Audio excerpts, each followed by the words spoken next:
Hey there, Christy with Automation on a Mission, and we have our latest installment of a business booster training.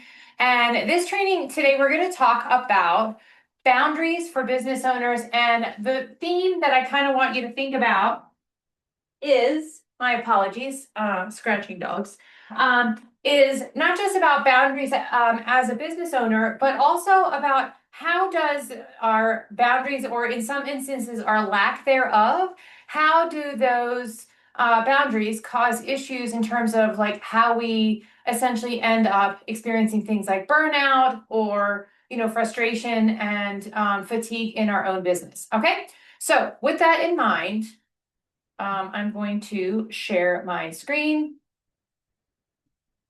and we'll do our little, our little slideshow. It looks like I'm flying solo today, so I guess that kind of makes for a brief training because there's nobody here to talk to say, okay, this is my experience with burnout and that sort of thing. So what I will say is, I'm going to share some of my own experiences because I have experienced every single element of what we're going to talk about today, and had to see those things to completion. But ironically, it wasn't my own experience that inspired this training. What inspired the training initially was a Facebook post I saw a few months ago.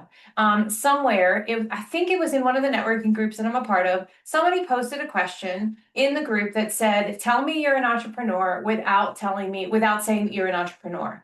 And the number of people whose comments resembled something along the lines of, it's 11 o'clock and I'm still working. I can't remember the last time I ate lunch. Or, it's, like, I don't remember what my family looks like. And there was a lot of that kind of stuff that was essentially being said. And what was really, for me, disheartening was this idea that you working long hours, working weekends, never getting a break from your business is a badge of honor and not something to be seen as a red flag about, one, how are you managing your energy? But most importantly, how are you creating boundaries around your business to protect yourself, to ensure that you're able to be there for your clients, for your business, for yourself for the long haul. So, the inspiration behind doing this specific training was really around, where do we see in our own business, as well as working with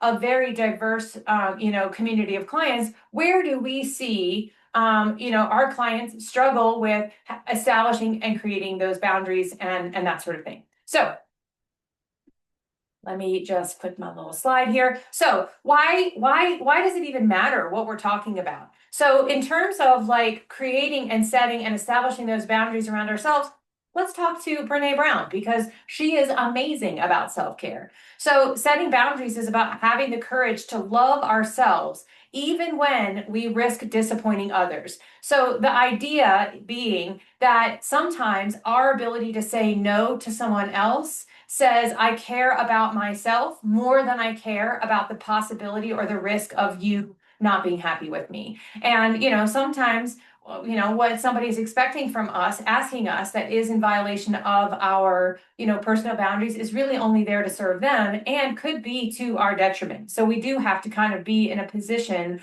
or willing to have uncomfortable conversations in order to be able to sustain and support ourselves, or in the case of our business, support and sustain our business for the long haul. So I want to think about these boundaries from the perspective of burnout, as I already said, because the biggest issue, the biggest risk that we have when it comes to our boundaries is not about, whether or not, we can do this for an indefinite period of time, because we can't. The reality is, at some point in time, the outcome of poor boundaries is going to be that feeling of burnout. Could you experience other things? Absolutely. But really what I want you to look at is, how do you know when your boundaries are leading you on the fast track for business burnout? So we're going to talk through, what does each one of these 4 kinds of burnouts look like? Why does it happen? How does that impact us over a period of time? And then what are some things that you can do inside Automation on a Mission that's going to help you establish better boundaries, or maybe even create a barrier between you and whatever that uncomfortable situation might be, so that you don't ever have to have or continue to repeat the same sort of conversations over and over again. So the first one, I kind of already gave you the answer to this one, or a scenario for this one, when I shared to you the inspiration of this training, and it was that Facebook post, "Tell me you're an entrepreneur without telling me you're an entrepreneur." How does that show up? It looks like the person who works through every single one of their lunches, the person who is constantly working late nights, working weekends, is in that perpetual state of fatigue, and you could be experiencing stress-related illnesses. The other things that you might find is you can't turn it off, like, ever. And when I say that, I want you to separate business visionary ideas from this constant sense that you're carrying the weight of the world, and therefore never able to really fully be present in what else is happening in your life, because you're consumed by all the things associated with your business. And the reason why this oftentimes happens is because we don't create a schedule or a system or structure around how and when we work. We overcommit, overbook ourselves, because we're saying yes to anything and everything, even if it doesn't serve us, even if it may actually be more detrimental than it is good. And then the other thing that we see happen a lot is reacting to client demands 24/7. So if you don't have business hours, as a simple example, and you give clients access to yourself 24 hours a day, 7 days a week, how are you ever really allowed or giving yourself permission to take a break from the business? And that, in some circles, is not a popular thought process. It's not a popular way of thinking about your business. And I personally believe that, number one, hustle culture doesn't serve anybody. And that number two, that having a break from your business allows you to rest and recover and come back rejuvenated. So when we think about what that ripple effect is, if you're experiencing physical burnout from poor boundaries, it looks like it takes longer for you to bounce back. It looks like the ability to be creative is confined, because we're not operating on all cylinders. We're operating on the fumes that we've got left in the tank. We are constantly exhausted. And most detrimental is you stop loving what you do. You stop feeling the joy of coming to work in your business every single day. And I do want to point out, as a quick moment, we have quite a few clients that have small children. Whether you're a mom or a dad, I totally get it that sometimes we have to have a flexible schedule, so that we can care for our kids and be present for them. And yeah, so when I talk about not having set work hours and constantly being on, please know that in my opinion, and what I see, is that's not that, like, if you're that mom that's juggling your kids and their kids schedule and things like that, and you get the kids to bed, and you're about ready to hit your zone of genius at 9:30, 10 o'clock at night, that's not the same thing. It does potentially produce the same feeling of physical burnout, but it's not a matter of a lack of focus. It's a matter of a lack of time away. And so the thing that I like to think about, or sort of equate this to, is I remember when I first started training for my first marathon, and I was running, 4 days a week, and I was, loving running. And, if you've ever watched or you yourself experienced like training for something for the first time, when you're obsessed about it and all you can do is talk about it all the time. But I had this feeling like if I take a day off, I was going to do detriment to my training, that somehow I was going to lose some level of fitness because I wasn't running that day. But the reality is, those rest days make the other days that follow that much more impactful, because my muscles have had a chance to heal. They've had a chance to recuperate. I love the smartwatches that tell you, like, it's amazing. My body battery, my watch has this thing that says body battery. I'm like, how does it know that I'm completely zonkered out? Like, I'm so tired, but it's right. It's always right. And the reality is, if I listen to it and I take the break, the next day I can come back rejuvenated, energized, and ready to go. And the same thing is true in our business. If we are constantly pushing, constantly, working to the grindstone, it impacts our ability to do our best work. So we have to take off. We have to take vacations. We have to go out and have dinner with our friends and our family. We have to do those things because those times are the things that give us the freedom or to number one, see what the rest of the world is experiencing, but it also gives us the ability to recuperate so that we can come back to our business that much more energized. Also, you never know what's going to come out of those things. So what are some solutions around how to establish the healthy boundary and how can you use automation on a mission to help support those things? Number one, set office hours, put them in your contracts. If you don't have some kind of an agreement that your clients are reviewing and signing prior to working with you, I highly recommend including those. The other place that they belong is in your terms of service. So if you have business hours and you are saying it's not appropriate for you to contact me at such and such time, put that in writing so that when you don't answer that call, when you don't respond to them, that you have something to fall back on to say, I've communicated this with you in this format, and this is why this matters. So having those set office hours allows you to say to your clients, this is the time when you're going to get the best version of me. And then outside of those hours, it's not appropriate for us to be communicating with each other because I need that time off. Onboarding and auto replies, and then stick to it, enforce it. So in our world, as an example, we have office hours and we work as a team to try to, even if maybe we're trying to get caught up on a Saturday because that feels like it's going to be more rewarding, don't engage with clients during that time because it sets an expectation that's contrary to what is in our agreement. So not only putting those office hours in the agreement, ensuring that your clients are signing it, but then stick to those rules. Because if you break those rules, then you're telling your client it's okay for you to break those rules too. So be mindful of not only do you create the structure, but you enforce it both with your clients and with yourself. And that part's really important. Enforce it with yourself. Even if it is difficult, enforce it with yourself. So one of the things that I have found over the years is those office hours, not only are they helpful for my client, but it also helps me maintain a schedule for structure.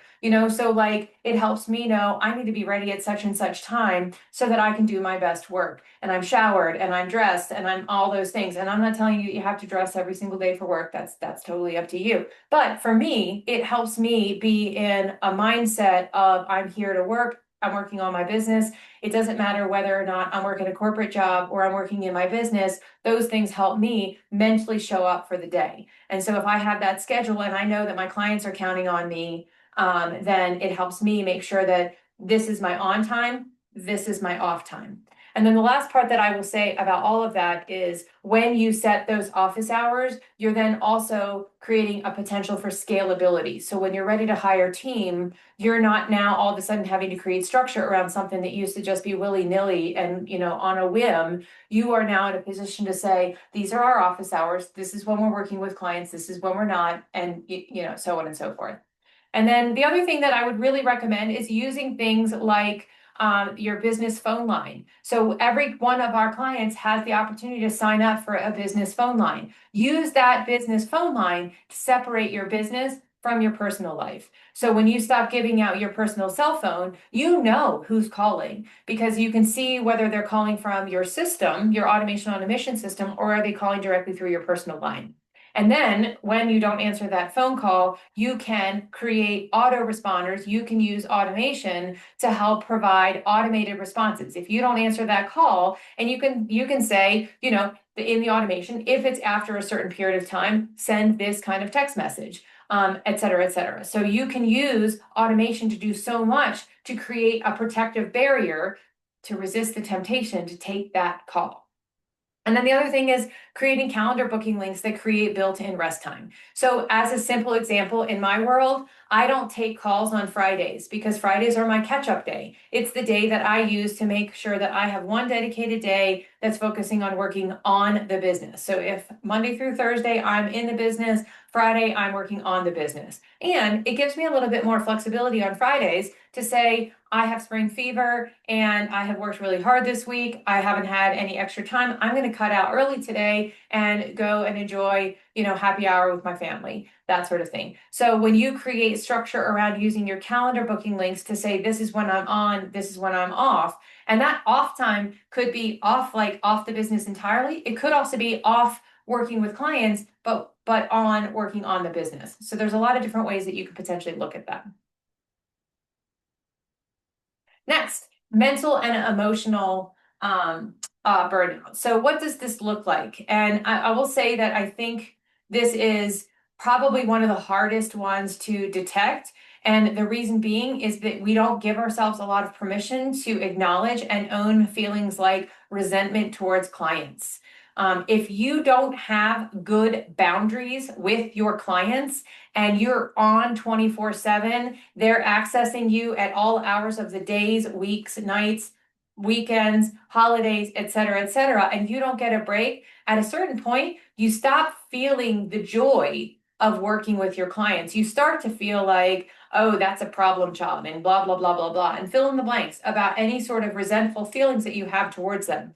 And I'm here to tell you, you can resent your clients and love them. You can resent your clients and still love your business. But because at the core, what's the cause of this? More than likely a boundary issue. And if you're not giving yourself space from it, then you never get the feeling or the opportunity to say, okay, now I can be in the zone. Now I can provide you with that support. If you've created the expectation for yourself to always be there for your clients, many of them will take advantage of it and you will be the one to pay the consequence.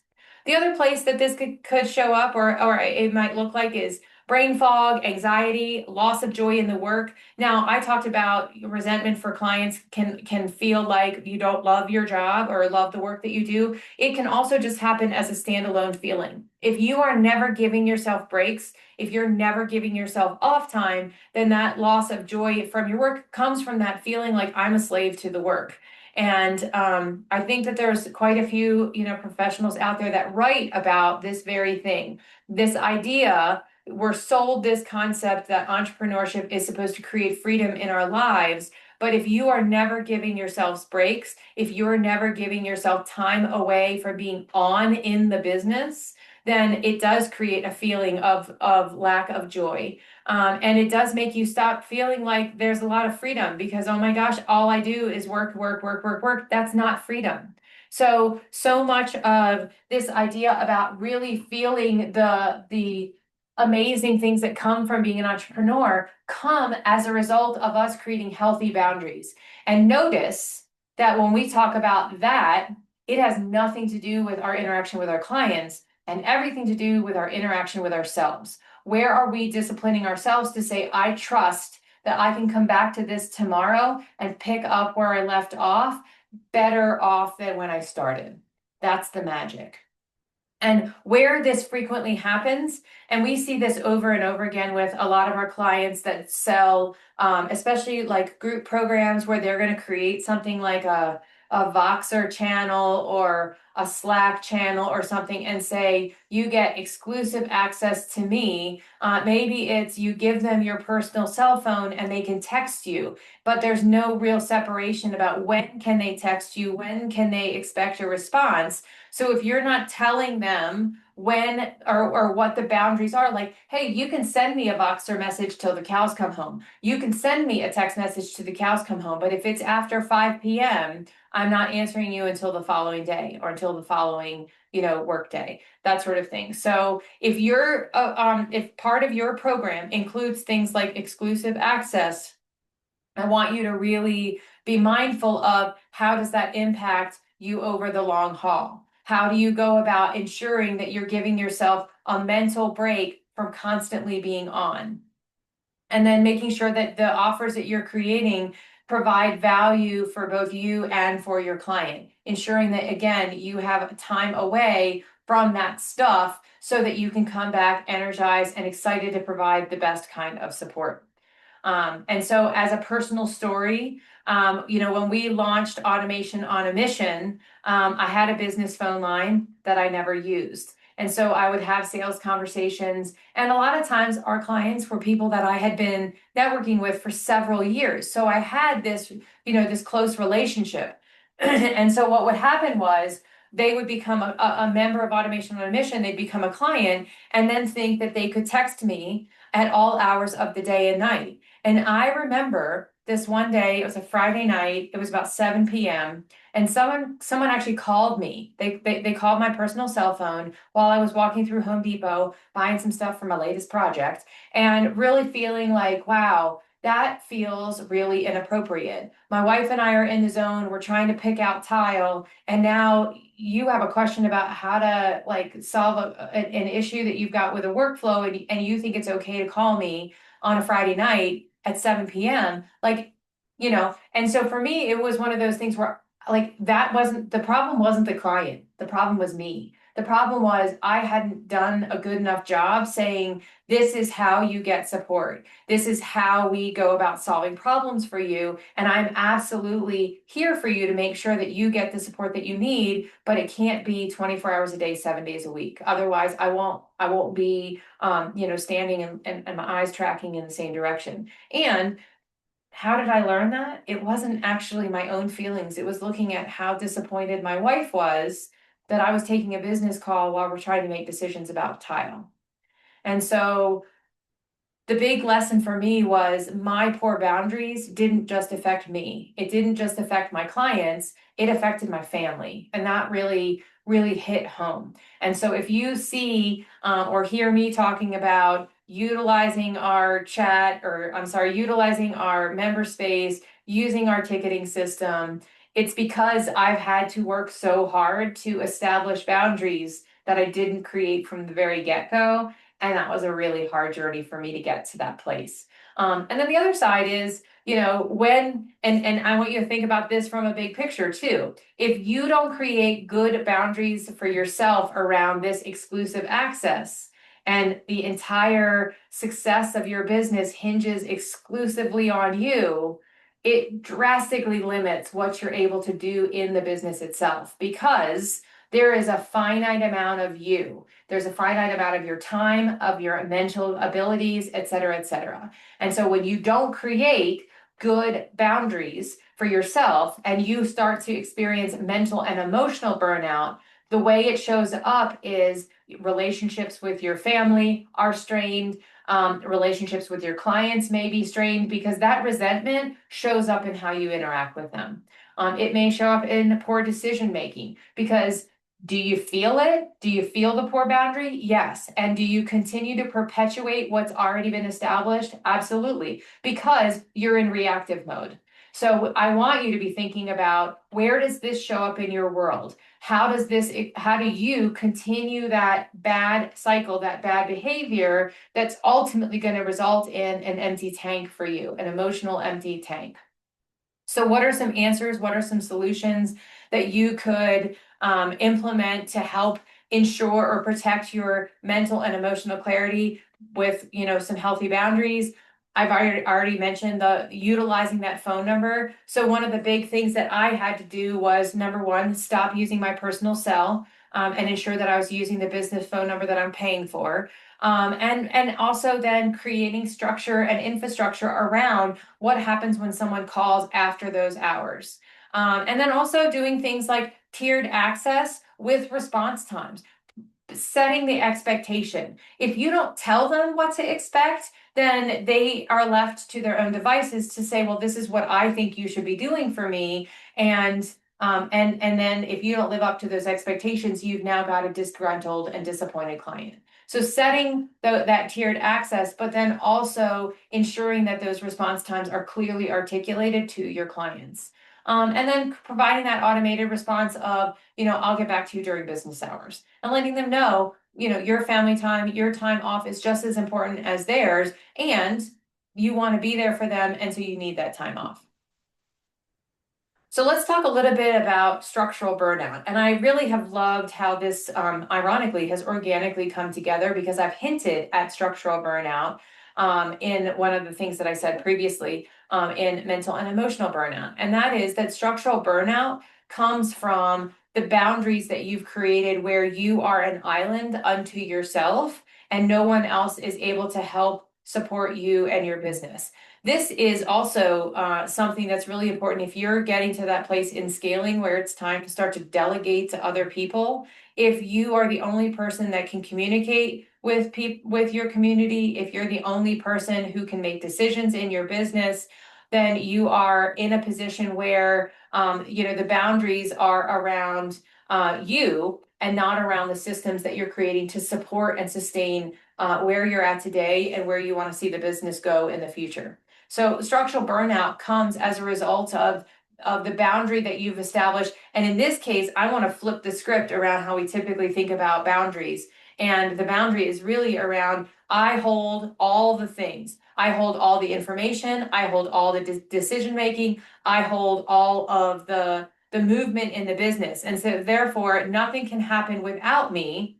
And so let's talk about what that looks like from a client perspective. You get to a place where you start to feel some mental, emotional burnout. You bring in a VA, you want that VA to help you with some client success stuff, but that person's not empowered to make any decisions. And you've spent X number of years being the only person that your people talk to in such a way that when your clients want to, or when your clients need support, and that VA, that new person that's come on board, tries to provide support, and your clients don't want to hear from anybody but you. So what are you doing? And I'm not, let me clarify that I'm not saying that you should not be the face and the brand of your business, because in some instances that really is the appropriate course of action. But how are you creating systems and structure in your business that empower somebody else to support your clients? And how are you educating your clients that this person is someone that they can trust and rely on and also give valuable information? And how are you empowering that client person, facing person, that VA? How are you empowering them to work in concert with you to fulfill and further the mission that you're trying to create in that business? So it happens because all of our systems are built around ourselves, our person, instead of around scalability. When we don't have clear boundaries around who they can talk to and how they can interact with other folks, it puts all of the stress and the pressure on us. And it teaches our clients not to trust anybody but us. And it looks like us being the bottleneck in our business. Our clients expect instant answers, and we don't have that ability to delegate to other people. So what do you do? Okay. Oh, I had 3 slides here. So it happens again. I've already said all those things. So what do you do when it comes time to try to address these issues? Is we build client communication flows into automation on a mission so no one is slipping through the cracks. We're setting the expectations. We're empowering our team when and where appropriate. And we're also creating documentation so that when somebody has a question, they can go to our documentation instead of constantly relying on us as the only place that they can go to get answers.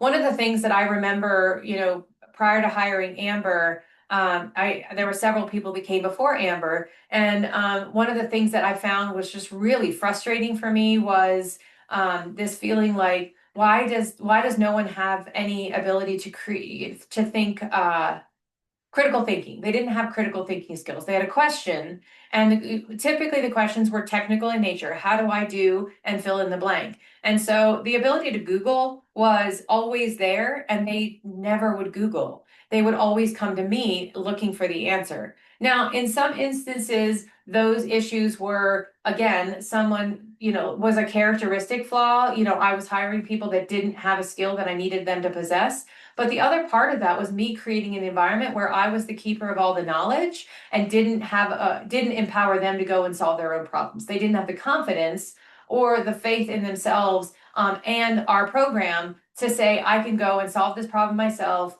There's an ambiguous path forward, and I feel like I know enough to do this thing, and and Christy's got my back. And so part of what I had to learn was how to empower others, how to document those processes, including before coming to me, have you done this, this, and this? Because I want to make sure that I am not the bottleneck for growth. Because if I'm doing my job and you're doing your job, then we should be operating in two separate spheres to the extent where my job is to bring in the business. And if I'm here providing you with answers to questions that you could very easily Google, I'm not out here growing the business. So those were some things that we really needed to work on internally over the years to empower our team, to make sure that they had the right training materials to be successful, and then ultimately hiring people that were, going to practice some degree of critical thinking. And then also limiting, and this is a trend. Have you noticed? Limit how and when clients can contact you, then automating routes of inquiries.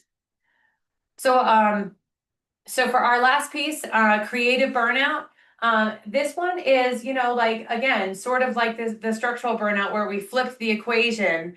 I want to, again, this isn't about how our clients are interacting with us, but how are we creating structure around the work that we do? How are we accountable to ourselves, giving ourselves time to rest and heal? Where are we practicing, poor boundaries around this constant need to hustle, hustle, hustle? And so the final stage or a step of burnout that I wanted to call out when it comes to our boundaries is creative burnout. So if we don't have boundaries around our goals and how we pursue reaching those goals, and we're in a constant state of hustle, hustle, hustle, then it can very easily result in creative burnout. So last week I was on a networking call, and this woman was talking about she was looking for some support, and she said something along the lines of, "I've reached my goal, and I've set a new goal, and I feel like I've got some struggles around getting started." And she had a lot of judgment around why was she hesitating, and all I heard in her talking about it was not a desire to move to the next step, although sometimes it is. It was, why do I not feel passion around moving to that next step? And I would call out creative burnout.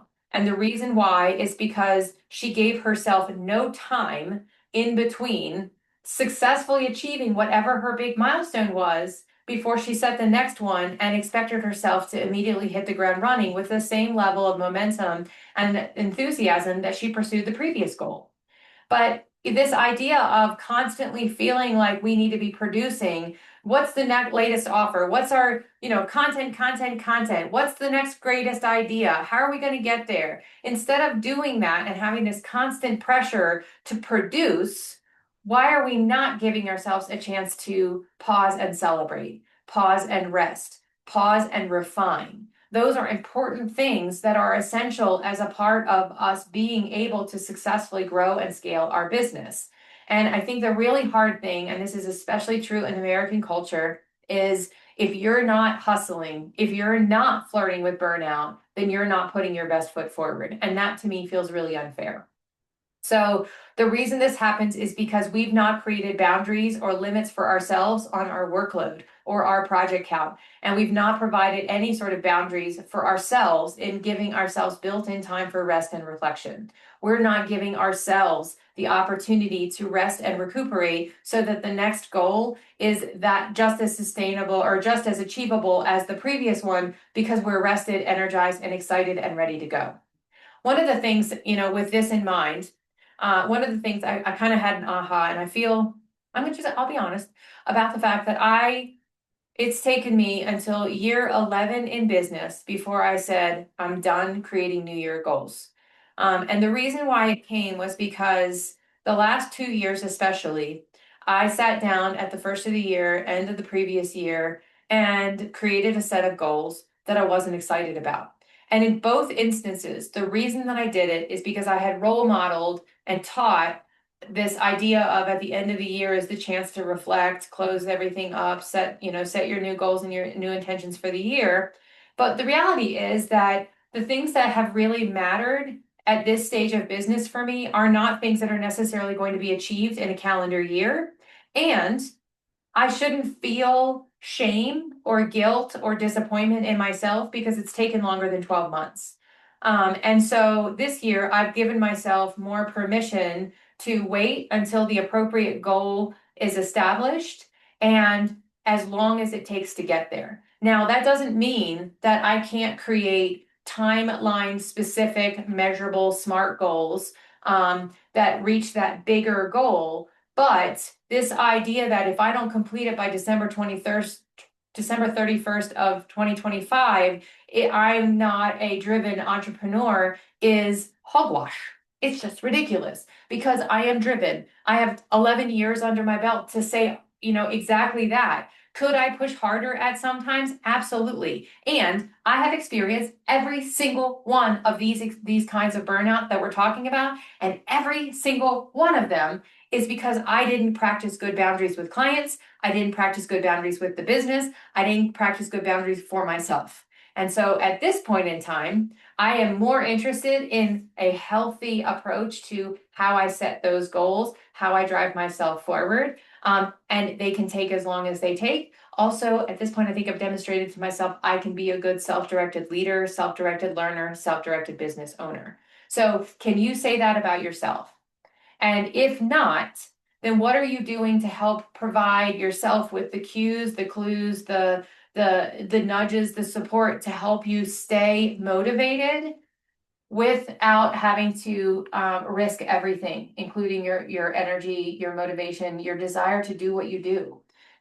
What if part of the reason why many small businesses don't make it to their 5-year mark or their 10-year mark have nothing to do with strategy, have nothing to do with sales, and have everything to do with poor boundaries, have everything to do with just straight up burnout? I think that there's a distinct possibility that that could be true. And I say that from personal experience.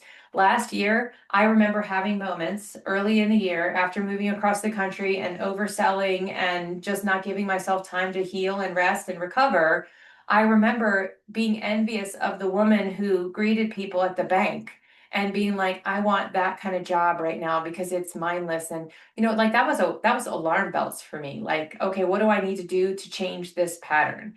And I love coming to these calls and talking to clients about our own experience because I don't ever want to pretend that we are perfect or that we haven't, experienced any of these things, or that I don't stand to have to relearn these lessons again myself. I'm in a constant state of, process improvement alongside everybody else. Even if we've been doing it a little bit longer, the key focus is, these are things that need to be refreshed, refined, reminded to us because it's really easy to get back into a rhythm of poor boundaries that can then result in that burnout. So creative burnout can feel like or look like that constant need to always be producing new offers, new content, and new ideas.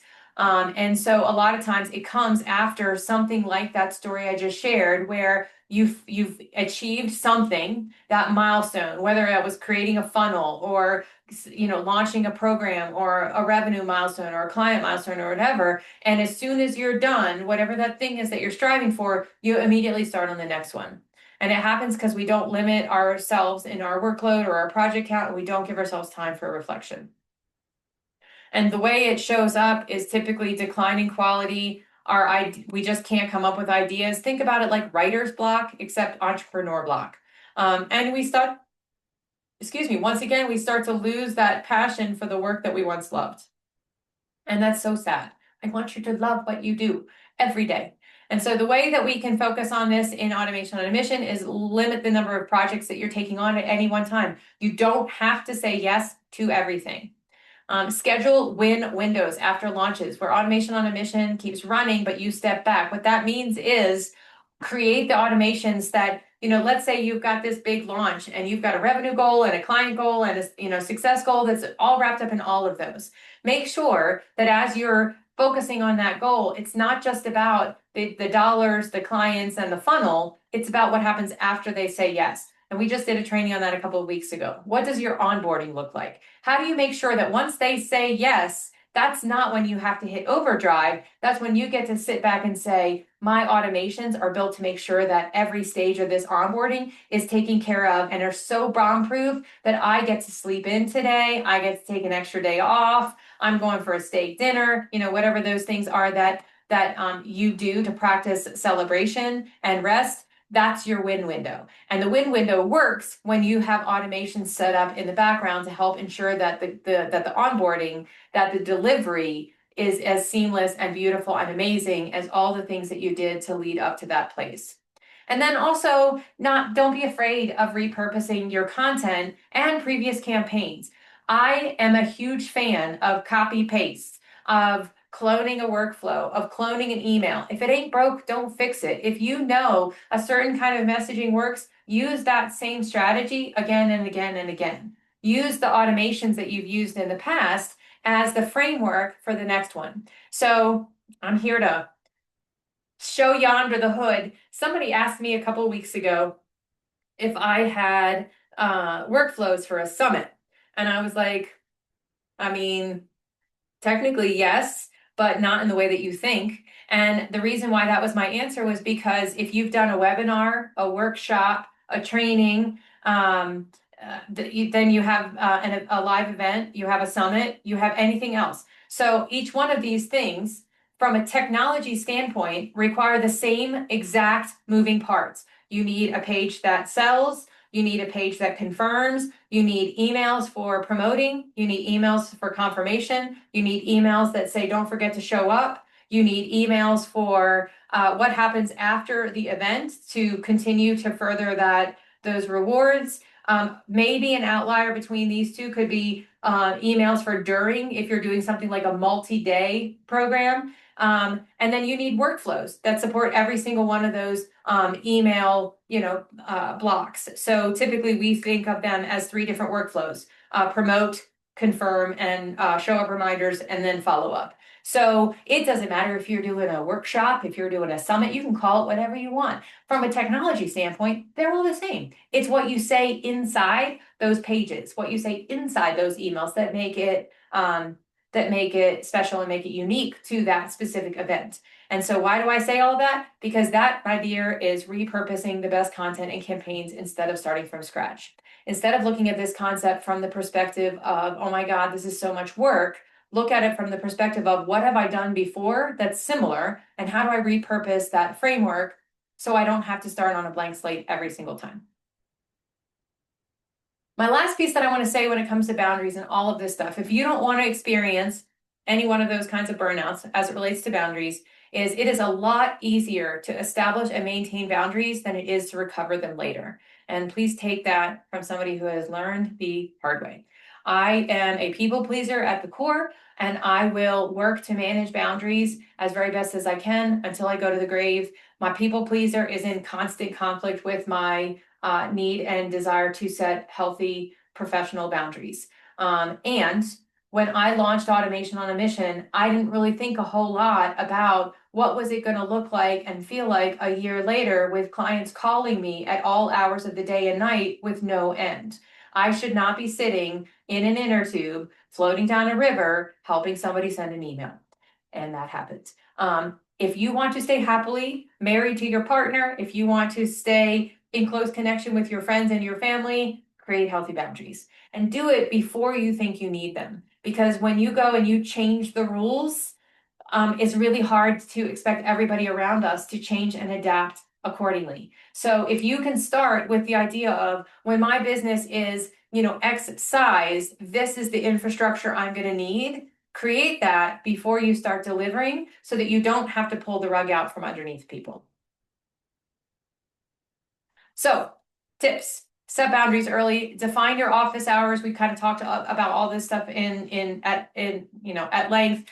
What are those office hours? And then number 1, for your own health and sanity and all that stuff, give yourself the time off when you're not working. So our office hours are Central Time, 9 to 5, which means for me, living in Mountain Time Zone, I start at 8 o'clock in the morning, so that I can be present when the majority of our clients are online. Those are my office hours. I don't feel bad about stopping my day at the end of the day because I need to make sure that I'm ready to rock and roll the next day. Communication channels and response times in contracts and onboarding. So we didn't talk a lot about this at length, but here's something that we experienced. And, depending on the kind of business you're in, this might be super helpful to be thinking about, maybe not. But in the absence of structure, somebody will take the lead. So is that you or is that your client? As the expert in your business, it should be you. It should be you saying, this is how we communicate, this is when we communicate, et cetera, et cetera. So as an example, in the world of automation, at the time of this recording, we really try to keep our clients out of our email inbox. When we are working on a setup with a client, actively working on their setup, they get a private Google chat. And when we are in the process of providing ongoing support, we have our member-only community and we have our ticketing system for technical issues.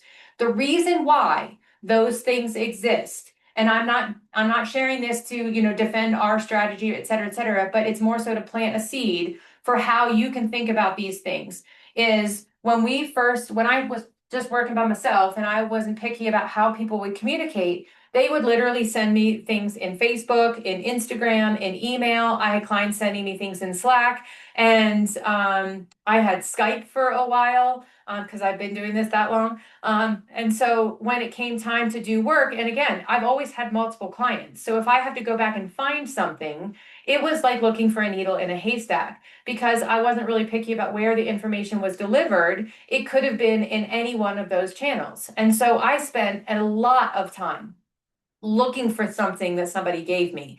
And so heaven forbid it was delivered several weeks ago and maybe we're working on this other thing in the meantime. And now I not only have to go find it and it's been weeks, but I've got to find it sifting through, many other communications that we've had since then. And so it was really inefficient for me to say we're not picky about who, what, when, where, how we communicate with our clients. So we have these really clear channels because it helps us save time. Because again, when all of our clients have different styles of communication, it makes it so that there's really no limit to, all the different apps that you have to download, potentially pay for, et cetera, et cetera. The other thing that we really learned from that, from a scaling standpoint, is if I am the only person on an email thread and somebody else is doing the work, then I have to forward that information to them. On one side, it's really inefficient because people get left out of the chain of communication. On the other side, you might have 5 people on an email talking about something that you don't need to be a part of. You're having a conversation over here with this client trying to be present. And in the meantime, your Google is just dinging, ding, ding, ding, ding, ding, because emails are coming through and you've just spent 45 minutes post that client call to discover that you've just had to sift through, a half dozen emails that had nothing to do with anything that you needed to focus on. So on one hand, we want to have systems in our communication that are clear and consistent so that you're set up for success and so is your client. But you also want to have systems and communications in place so that you are able to scale at a level that doesn't put additional pressure and responsibility on you and helps keep everybody on the same page. So if you are in a business that has team and your team needs to be included, I really want you to think about what is a way that we can say, this is how we communicate with our clients so that you own the experience and you drive them to the destination you want them to go. And then using your systems, routing all calls and messages through the business phone line that you've already been granted access. Use automation tools to support you when you're outside of those business hours. And that can be for prospects, that can be for clients as well. Then protect the no as a skill. Say yes with intention and no without guilt. If this thing is not going to serve you right now, if it's something that's going to drain your battery, just because somebody is asking does not require that you say yes. Create those win windows. Make sure that you give yourself time to celebrate. Make sure you give yourself time to rest and recuperate. Those celebrations are huge opportunities for ahas. What's worked, or like what worked so we can repeat it? What didn't work so we can refine it? And then SOPs and repeatable workflows. Something that we're learning in real time right now is having SOPs is great. Revisiting them from time to time is essential in making sure that those SOPs are adhered to. So making sure that you've documented your processes so that when your VA wins the lottery and decides that they want to go live on a beach from now until the end of time, you know exactly what you need to do to hire for that position again, and you're not having to start from scratch and building all this infrastructure and intellectual property.